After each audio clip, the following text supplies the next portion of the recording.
Hey everybody, how you doing today? It is September 27th, 2020, and I want you to see all of the wording and the terminology that they continue to use in these headlines so you can see how bad they're trying to freak everybody out. Okay? Look at this. We'll start here. This one is from Yahoo News. This is from 2 days ago, and it says, "We're freaking out.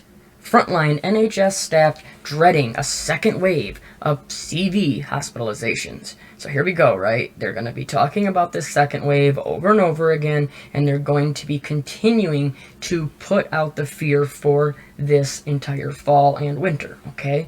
Well, let's go. We'll just go to the next one. These are right in order, which is just crazy. There's that many just day after day that it doesn't even, you just see it so obvious of what they're trying to do with the fear.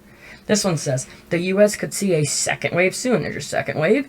Hospitals already on the brink, fear disaster. So now you've had, we're freaking out, disaster, right?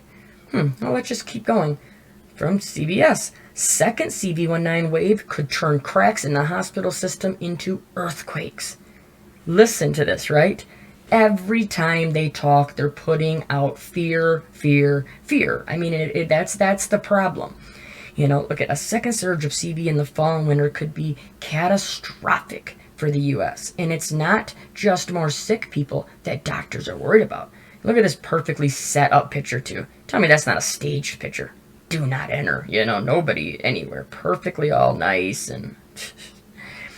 This one says, when Dr. Sharif El-Nahal walked through his New Jersey hospital in April, he couldn't believe what he was seeing. There were 300 patients being treated for CV19, filling hospital rooms and spilling out into the halls of the emergency room.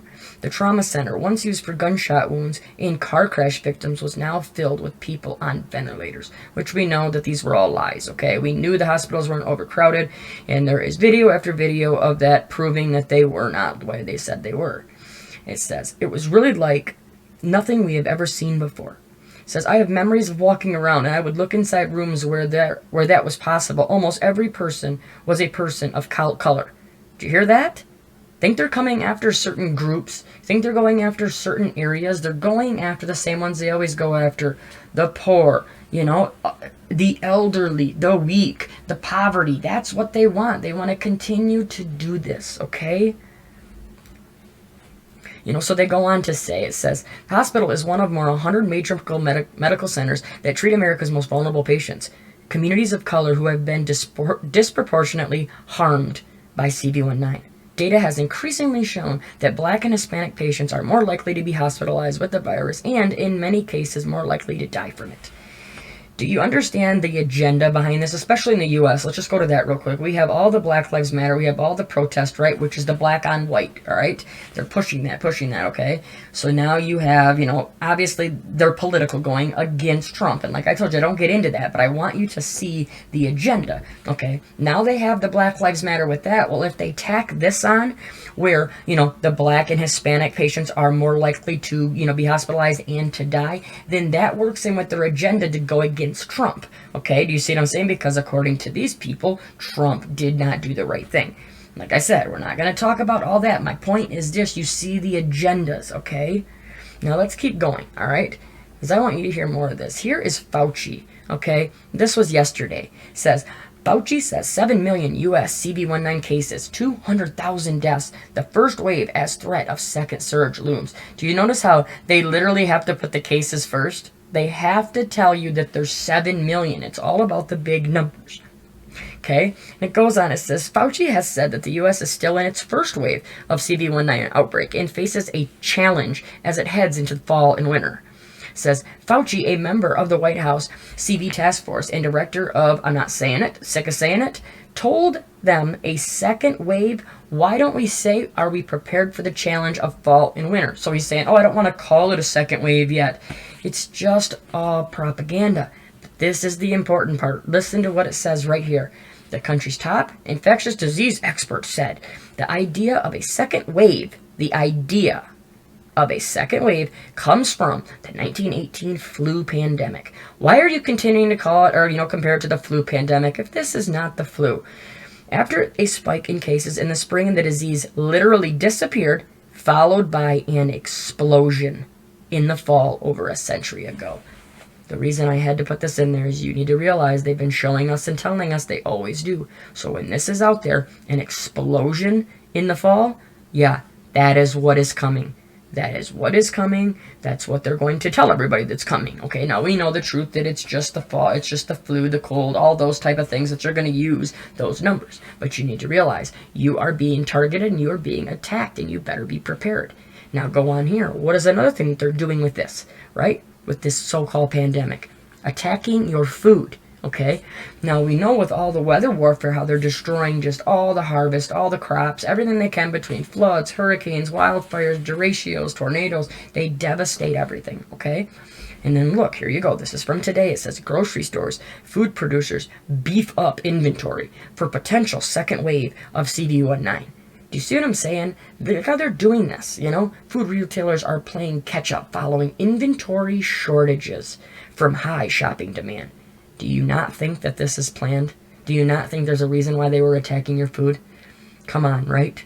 This is all going to happen. They're going to use these types of stories. Then they can say, well, you know, they all these grocery stores ordered everything we had left. That's why, you know, this one, and this one have nothing. So where are you going to have to go?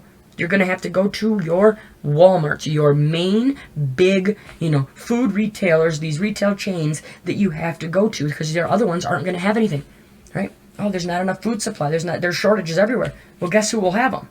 Your Walmarts. So what does that do? That forces so many to go to the Walmarts. Now, we've been talking about how they've been set up just like FEMA camps, just like detention centers, and that's not a conspiracy theory. Go look into it if you don't believe me.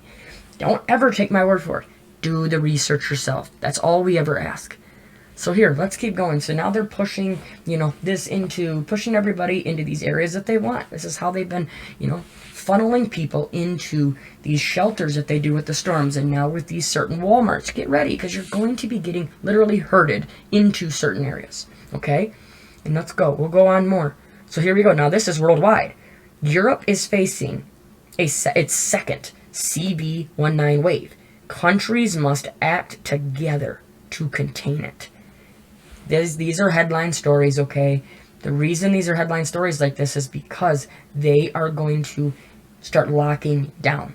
The lockdowns are coming. Please, please, please believe it. They're coming. Everything I can find, everything I read is showing a lockdown this fall into early winter, but mostly, you know, I'm looking at the end of November, right in there. That's when I think this lockdown is coming, okay?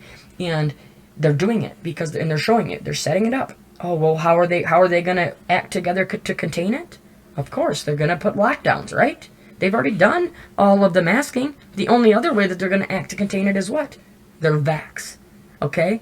So everything is really building up. You can see that this winter is going to be bad, and I don't mean you need to worry about the virus. You need to worry about what they're going to do because of their so-called virus. So please prepare, okay? And now I wanted to follow up at the end with this article here because I had a couple subscribers talk to me about this and show me this. This is from 2 days ago that I didn't catch this, okay? It says Florida governor removes CV19 restrictions on restaurants and bars. What? Why? You're telling us that it's so bad, we're going into a devastating second wave that's coming, and, you know, we're already, like they said in the other headline, 200,000 deaths, and that's just the tip of the iceberg. Then why are you taking off restrictions? Says Florida Governor Ron DeSantis on Friday lifted all CV19 restrictions on businesses, including restaurants and bars, saying that the threat to the CV pandemic had eased sufficiently to allow the state to enter the final phase of its reopening. Do you not hear and see screaming in your face? This is a setup. These are all set up like this, so that everybody in the schools, everybody right now that is out doing sporting events, you're going to see this watching sports. They're already talking about how many, a bunch of teams have shut down. They're quarantining. This is all planned. They are literally allowing things to be open in all these areas, allowing sports, allowing schools, allowing, now allowing restaurants and bars, so that they can say, boom, it's blown up in, just incredibly horrible. I mean, you saw the wording that they're using. So trust me, when they're doing all of this and showing you this, it's coming. And what is coming is a lockdown. Because they're going to say, oh, look, Florida didn't listen. You didn't wear a mask. You didn't listen. You know, Eric, you didn't listen. You didn't wear a mask. You didn't make your kid wear a mask, etc., etc. And that's going to be game over, right? They're going to initiate the second lockdown. I have a couple other videos that I'm going to put out today. Please check them out later. We're going to end this one here. Everybody just continue to pray against this. Continue to love your family, love your neighbor. I mean, right now, everybody just needs to come together now more than ever, because we are, you know, truly being attacked every single day from every angle, whether it's weather or, you know, psychologically. So please, share this information, talk to your family, and make a plan. Please make a plan now. Put up some water, put up some food if you can, and please make a plan with your family and your kids to where you're going to go, what you're going to do when this second lockdown comes. I love you all. Everybody stay safe, stay strong, no fear, no panic, just preparation, okay? We'll talk to you soon. God bless.